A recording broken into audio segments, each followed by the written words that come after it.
Welcome to another episode of The Brand Called You, a podcast and podcast show that brings you leadership lessons, knowledge, experience, and wisdom from thousands of successful individuals from around the world.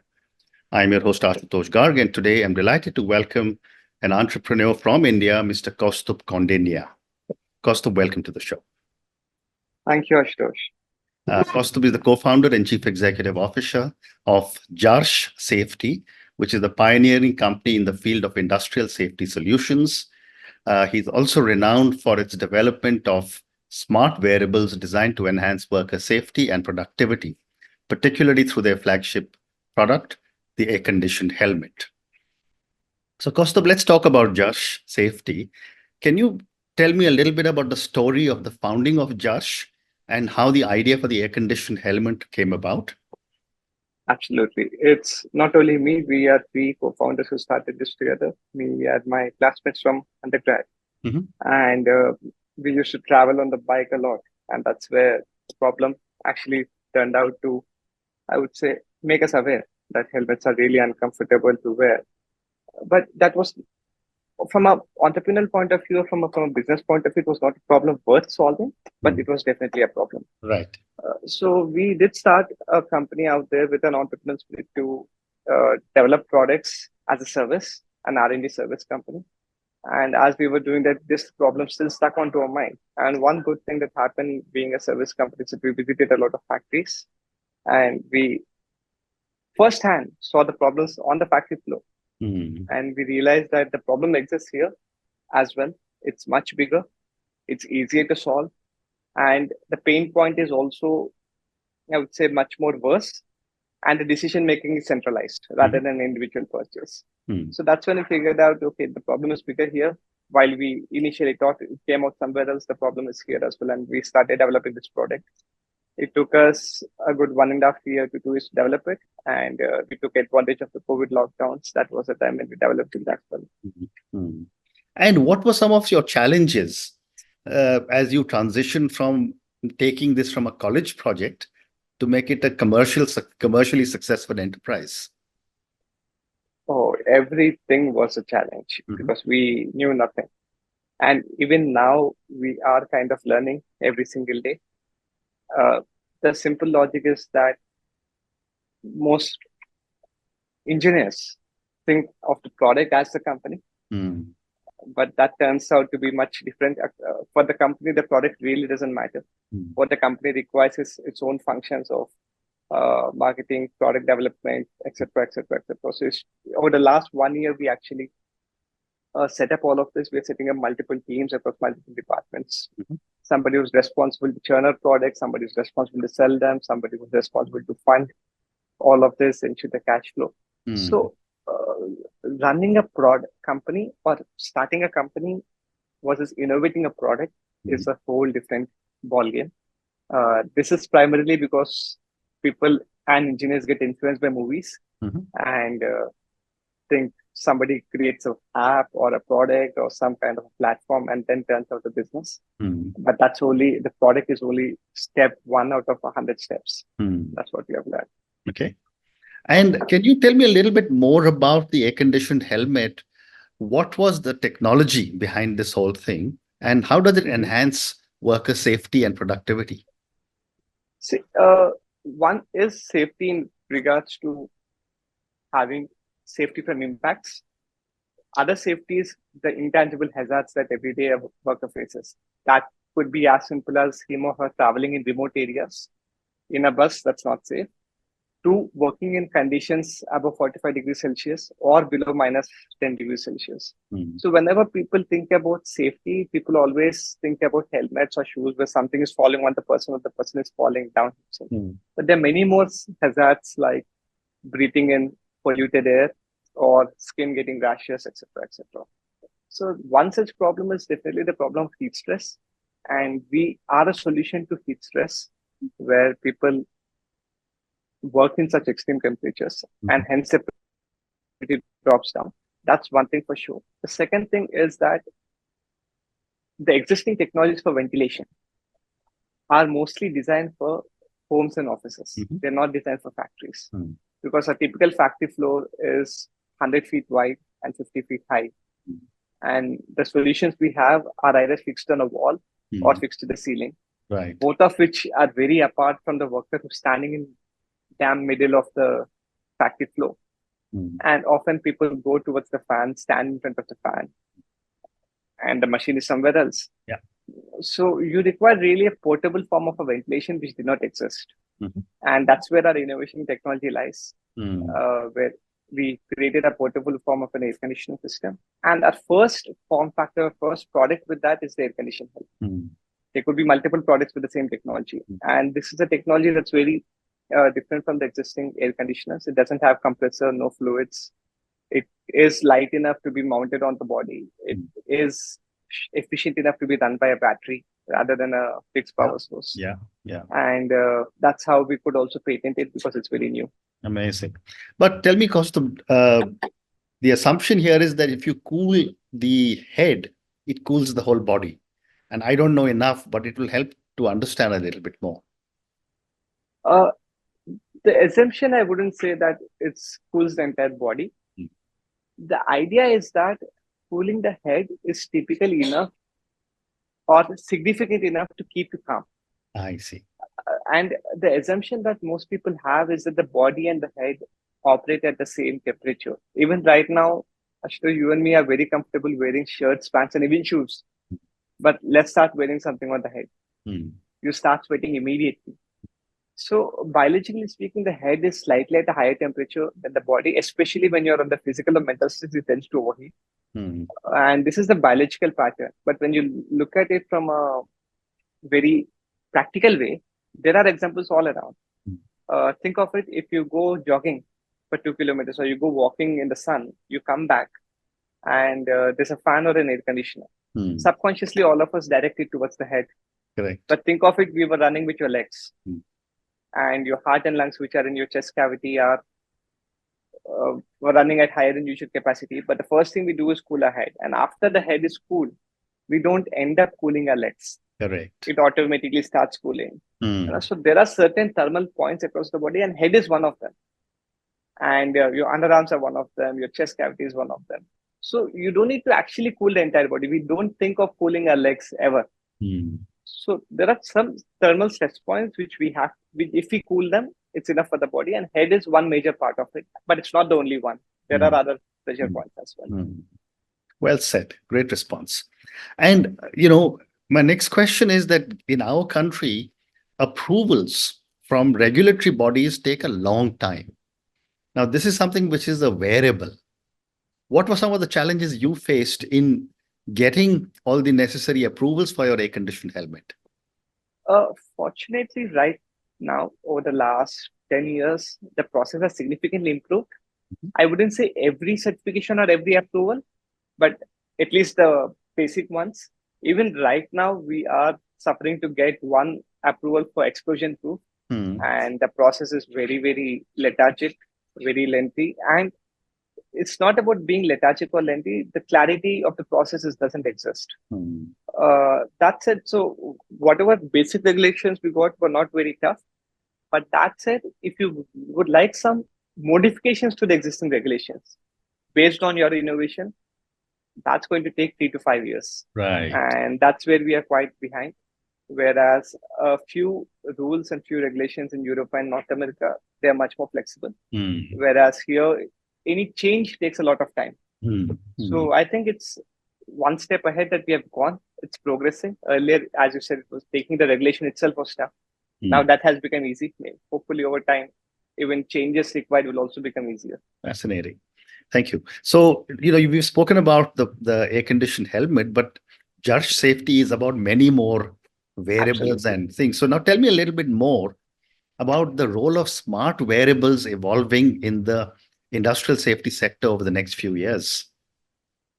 Understood. So any kind of safety equipment, this is our perspective of the industry. It's not a very commonly known perspective. And the terms or the terminologies I'm using are our inventions. These are not something that is common. So the way we see the industry is just primarily in 3 segments. What we call it like protective, preventive, and predictive technologies. So all the existing safety equipment work in the protective segment, as I mentioned earlier. something falls on the person or the person himself falls somewhere, and it's protecting the person from impact. We are trying to see, can we use technology to prevent accident even before it occurs? And can we predict, can go one step ahead, use all of this preventive data to actually predict accidents even before the violation happens? So typically, in any industry, every single day, thousands of violations occur.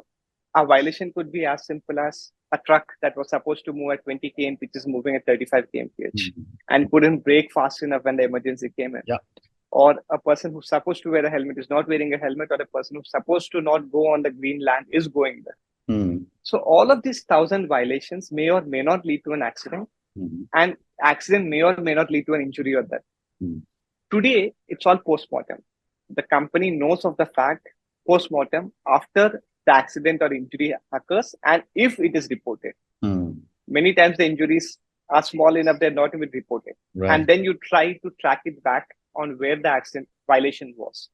So our technology lies into, can we check the violation itself?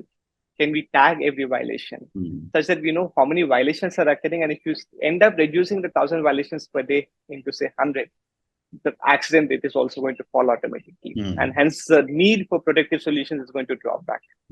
So why protect a person when the accident occurs? Can we prevent the accident? That's the overall idea.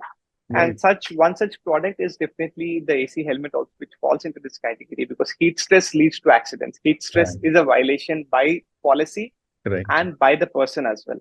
By policy is that the company is supposed to give some kind of equipment, but they're not providing it. By behavior is that the person is supposed to take breaks as per policy again after every 20 minutes, but he or she is not taking a break. Or he or she is sick, but still attending the job without declaring the sickness, and hence sometimes falls into a furnace or a crusher, or operates the machine wrongly because of lack of focus. Preventing heat stress itself prevents the violation of being, I would say, lack of focus, and hence the accidents may come down. We have one more product called Smart Pole. Smart Pole is a wearable device which basically helps detect electrical sources and high voltage sources from a distance. Today, unless you touch it, you can't know it. One very funny thing about electricity is you can't see it, you can't smell it, you can't hear it, and you can only touch it. And nobody wants to touch electricity for obvious reasons. And at high voltages, you don't even need to touch electricity. It transmits to the air to give you a shock. So Smart Pole essentially is a device which detects electrical source wherever there's leakage and gives an early warning to the user. And many times there is a boundary where electrical surcharge is there, and users still tend to go there because it is safe. Because accident occurs once in 100 times, and the first accident is the last accident. That's not something people realize. Absolutely. And so this device helps them give a caution in case they're going into a zone that's electrified, and it also alerts the supervisor that he or she is moving into an unauthorized zone. And one other such product in the preventive segment is what we call Smart Block. Smart blocks are fall protection devices which are smart and connected. So when people are working at height, easiest example I can give you is a telephone tower. So I'll just backtrack a bit here. A simplest way I can give you an example, an analogy is, if you have your internet connection out at your home, you call the service guy, and sometimes he goes onto your terrace or the terrace of the building beside you and calls you up on the phone. Sir, abhi kaam kar raha hai kya? Is it working now? Because he or she is doing some correction there, and it's getting reflected here. The same way cell phone towers, internet towers, all have to be maintained. And there is some guy who's climbing up every single day, and as per law, every 15 days a tower has to be inspected and maintained. We never think of these people. We never know of these people. Correct. A simple thing like electricity at your home. Today we have internet and laptops and lights in your room and my room. For this electricity to reach our home, we require petrol, coal, aluminium, brass, copper. But all of these materials are found in a mine or made in a factory. Who are these people who are going into a mine or factory to get electricity for you and me? And what are the challenges they face? What do they wear? None of us know of it. A typical safety, maintenance guy who goes up on the tower weighs safety equipment weighing approximately 5 to 10 kilos. And then from there, he can't use his cell phone. He needs a communication device. Mm. So one such product is a fall protection device that's smart. So when he or she goes up, they wear a fall protection device in case they slip and fall, it catches them. So in our device, whenever a fall occurs, it's automatically detected. And even if the person is unconscious, a rescue team is initiated automatically. And apart from that, there are many more technical features which actually helps maintain the block and track the health of the block. In case the block has had many minor falls, and then there's a major fall and the block suddenly fails, and it ends up throwing a person from 80 feet to the ground in split seconds. So this block, in case it's on the verge of failure, our device detects it and sends out an alert to the block owner. Hence, the block is decommissioned. Because right now, I would say the maintenance schedules are periodic. It's 1 year, 1.5 years. But it could have failed in 6 months as well. So there are many such devices. Even for communication, we have a device called WorkLife. As I told you earlier, Bajuke building, he gives you a call on the phone, but you can't use a cell phone hanging at 80 feet. You need something hands-free. Even walkie-talkies are not hands-free. So we have a device that's mounted on the helmet where there's a camera and two-way communication. And the person can communicate with the person who's downstairs. And it could be a technical expert downstairs as well, because everybody is not allowed to climb up. So a 100% trained guy can guide a 30% trained guy using this. Because today you and me got on this call very easily on Zoom. But as soon as I want to show you a big machine and teach you how to repair that machine, that's not possible. But with a helmet-mounted camera, it's possible. Fantastic. I mean, obviously, there's a lot of research and innovation going on in your organization, which is creating such amazing products. And I look forward to learning more about these. And I'm sure my viewers and listeners will want to know much more. Next few questions, Kausthub, are for you as an entrepreneur. What are some of the key leadership lessons you have learned in your own entrepreneurial journey? There are many, but I will try and pick the top 3 for you in interest of time. One thing always is that you should not be doing anything that's not repeatable, that's not scalable. And you should be setting them in a way that you could build up teams that will execute, and that teams should be scalable. And that comes with a second rule. Never tell a team or your employees something that you yourself wouldn't want to do and wouldn't like to do.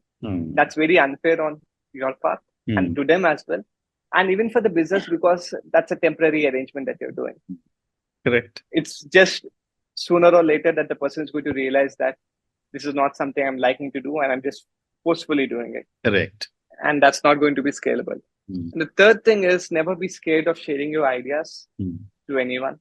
The more feedback that you get, the better it is. Feedback is for your own good. It's not criticism.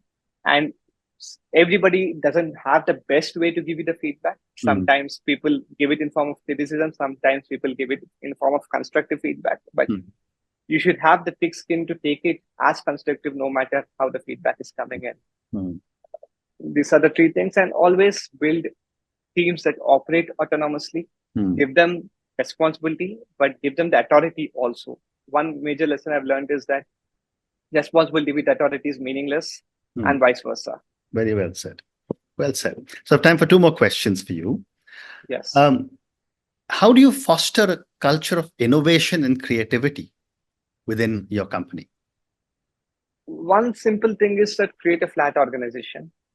It's not that the more experienced or the better designation wins, the best ideas have to win.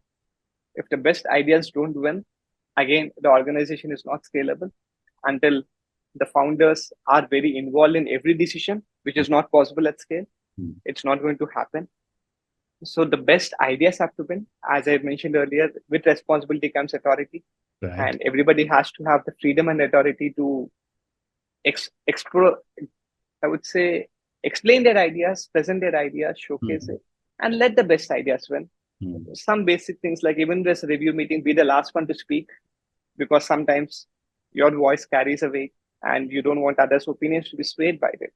So always be the last one to speak there as well. So best ideas have to win is one thing, definitely. Second thing is everybody is involved in everything. don't have a very fixed department. All of us sit together, have lunch together, talk together, and there's no secrecy between departments. So everybody knows everything. Even now, while I'm taking this call, I'm sure everybody is right beside me and everybody can hear me. So there's no secrets. As soon as you create secrets and you create a boundary, then people tend not to contribute because they may get lamented about it. So keep an open scenario where the best ideas win. And that's how we try to foster innovation. Amazing. Kausthub, on that note, I just want to say thank you so much for speaking to me. I just loved your 3 lessons, which is build your business, which is repeatable and scalable. Second, which is so important for most entrepreneurs, which is walk the talk. Do things that you believe in and that you're willing to do yourself if you're going to expect your teams to deliver for you. And the third one, which was so interesting, was share your ideas openly because feedback is very important. And finally, you also mentioned that give as much autonomy to the teams because autonomous teams are able to deliver ideas very, very well. Thank you for speaking to me about the air-conditioned helmet. I must read up more about it. As you were talking, I think I was thinking, how do I get hold of a helmet that I can use when I play golf on a hot summer day in Delhi to cool myself? But thank you also for sharing with me the many, many different other products that you are developing at Jarsh. All the very best to you, your co-founders, and your team as you keep developing more and more safe and industrial products. Thank you again. Thank you so much. Thank you for listening to the Brand Called You videocast and podcast, a platform that brings you knowledge, experience, and wisdom of hundreds of successful individuals from around the world. Do visit our website www.tbcy.in to watch and listen to the stories of many more individuals. You can also follow us on YouTube, Facebook, Instagram, and Twitter. Just search for the Brand Called You.